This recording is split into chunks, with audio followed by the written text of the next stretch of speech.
Hey guys, this is Kysen here, and today we're going to look at a couple things in the nether, including how we get to the nether roof, and then how we break bedrock once we're up there so we can get up and down very easily in the future.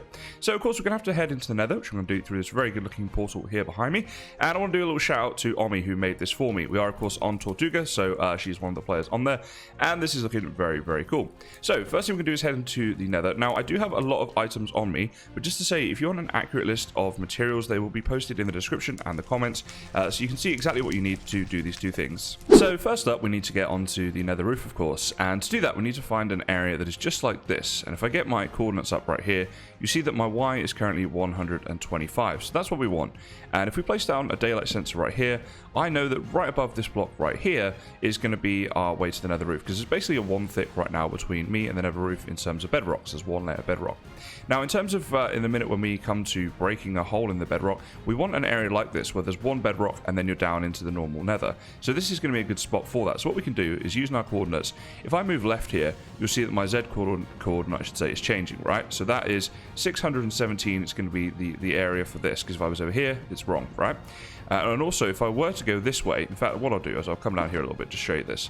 So this is still in line with where we're going to be breaking. If I were down here and I move this way, you see that my X coordinate is changing right there. So that's 255, that's 256 and so on. So I know that if I was to go one more in this direction, and in fact we can test it in here, this would be 254. So you want to make a little note of those coordinates for in a minute. So basically 254 and negative 617. So that's going to be this exact coordinate right here of the piece of bedrock we need to break, I should say. Okay, so we've got daylight sensor down. I'm in survival mode and everything, so all we do now is end a pearl about here and hold jump, and we're up. Very good. So now what I do is, let's see, so we're 254 is here, and 617. So that right there is going to be the block. Okay, so basically I know now the bedrock under here is going to be one thick and get us back down into the nether. So once you've got that marker in place, I'm now going to show you how you can go ahead and break a hole in the bedrock. So with the marker block in place, what we do is place a normal piston down like this facing into it, and a sticky piston behind it there also facing into it. Then we can get rid of this marker block, because that's all it really was. So then what we do is place down 5 obsidian, 1, 2, 3, 4 and 5, and another 5 along here just like this. So that's your 10 obsidian used up.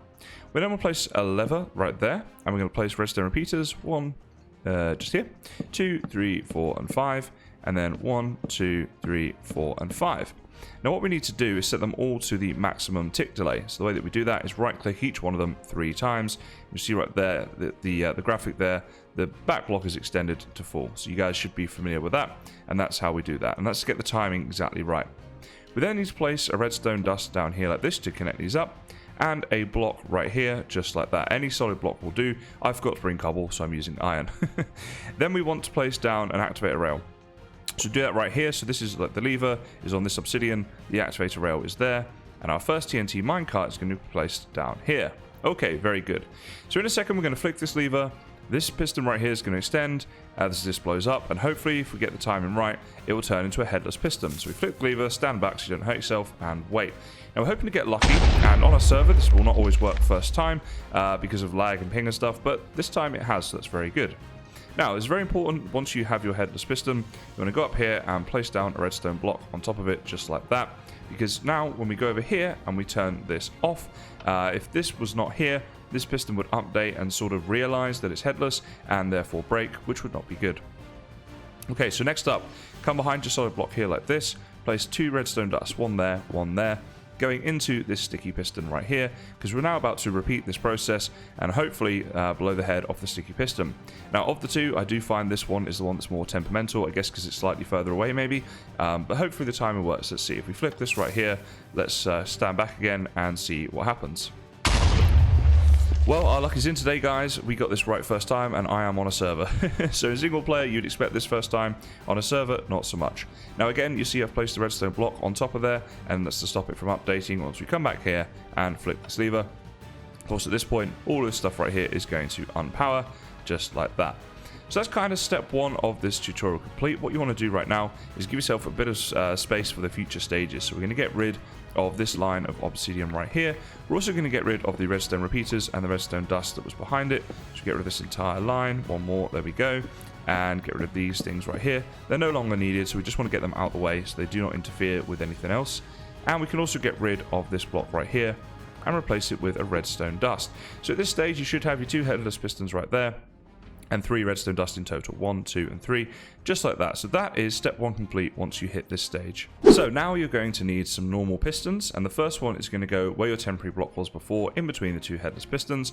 You stand in, you look down, you jump up and place. If you've done it correctly, it'll look like this. It does extend, of course, once you place it down. So that's how that's going to look. Then place 4 blocks down, 1, 2, 3, and 4, just like this. And what we're going to do is get rid of these 3 blocks right here. Okay, very good. So now what we want is a piston up there like that, and a second piston there. So we've got 2 pistons both facing in a downwards direction, just like this. Once you have that, you can get rid of this block right here. And we want to place a redstone block there to power this. So this will go down, and you can see there we've got the redstone power has the piston, and it's facing downwards like this. So now we can get rid of that, get rid of the piston, pick up all these bits, and you should have something that looks like this at this stage. Okay, so now what we want is to place a solid block here like this. Again, it could just be cobble, I'm just using iron. And we place 1, 2, 3 slime blocks like that, with a sticky piston here facing into it, with a 1 gap there. So that's how this bit should look. And then 4 solid blocks behind it. Now, if you've done this correctly, you'll know that because the 4th block of solid block you place will be in line with this redstone dust right here. So from the front, this is how this should be looking right now. And from the back as well, it will look like this. So this is just to help you guys out. You can pause the video there if you need to see how it should look. But that's sort of step 2 complete, and this is what you should have at this stage. Okay, so this bit is really important that you get this right. So spend time to make sure you get these in the right order, your comparators and repeaters. The way it's going to go is a comparator, a repeater, a comparator, and a repeater. Then 2 repeaters here, and 2 comparators there. Sorry, just stood in the way because this obsidian is a little bit close. But this is how it should look, guys, okay? Comparator, repeater, comparator, repeater, repeater, repeater, comparator, comparator. Okay, so with that in place, place redstone dust down here, 2, 3, and 4, and get your second lever, and place that down there. You're now ready to go. So what we do is we power this. Not a lot really happens. You'll see this is powered. This sticky piston moves over here. That's fine. Then we want to get rid of this redstone block right here, this redstone block right here. Okay, very good. Go back to the lever, and we're going to unpower it, and then we're going to get a bit of a graphic there. And if all goes right, hopefully we'll have a break in the bedrock. So here we go. Okay, so there we go. You saw the graphic right there. This is how it's looking. So underneath here, the moment of truth, guys, we have a hole in the bedrock. There's the daylight sensor we placed before. It's done. Very good. So what we do now is we can come down here, we can break this, and we can get back up. This is why you bring ladders. You can get back up using ladders like this to get up and down. Now, if like me, you're in a situation like this where, okay, you know, we're a little bit stuck, we can't get through, you have 2 options. The first one is to use ender pearls, right? So you can ender pearl down here like this if you want to too, and ender pearl to get back up. As you see, I'm taking damage every time I do this, plus it's a bit of a pain because you have to bring ender pearls each time. So the second solution is to have a trapdoor on you, which I'm going to go get a trapdoor right now and show you how that works, and so how you can get to and from each time. But guys, if you like this and found it useful, please do consider liking and subscribing. It really helps me out and really is appreciated. So let me go and get a trapdoor and show you how to finish this thing off. Okay, so for the trapdoor method, you need 2 trapdoors if you're in the situation I'm in. So what we do is underneath our ladder just there, I want to place the first one. There we go. So when we right click that, that'll form part of the ladder. We can get up and down like this, of course. But when we're down here, we can right click that. And if I go into F5 mode, there we go. Looking super derpy, but as you can see, I'm in my like swimming mode, right? So now I can get through this 1 wide gap, of course, and get down. And, you know, if we go down here now, it's a little bit of faff, of course, but with our ladders, we can go all the way down and up each time to your portal or whatever part of the nether you're trying to get to link up here. So that's very good. So that's how we get down. But getting back up, of course, we need to also be back in there. So what we're going to do is place a trapdoor up there as well. So at the top of the ladder, if we keep holding W, so we keep trying to go up, if I right-click this and then right-click it again, sometimes it's a little bit of a faff, but you can, there we go, we're in, okay? And then back up. So yeah, pretty simple. Go down, do that, and we are down and down our ladder. go back up, we come up, we right click it again, and say it's a bit of a faff sometimes, but normally works within a couple of tries, as you see there, and we're back up. So that's the way you can do it. The other option, of course, would be to try and find a place where when you have the one wide, you're at the Y125, as I showed you at the start of the video, there is no more bedrock beneath. Can be quite time consuming to try and find that though, so yeah, it just depends on whether or not you want to do that, but it is certainly an option if you want. Now this server, guys, is one that you can join and play along with me and all the other people on here. So far there's about 55 of us, so it's a pretty big server.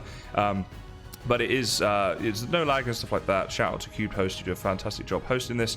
And if you want your own server, I highly recommend them. There's actually a link to them down in the description. If you want to join this server, the information on that is down in the description. That's pretty much all the housekeeping stuff I need to mention at the end of this video. And just say a big thank you to everyone who has watched today, and I hope you enjoyed it. If you did, please do feel free to drop a like and subscribe and let me know. But other than that, that's it, guys. That's how we break bedrock here in Minecraft 1.16.1.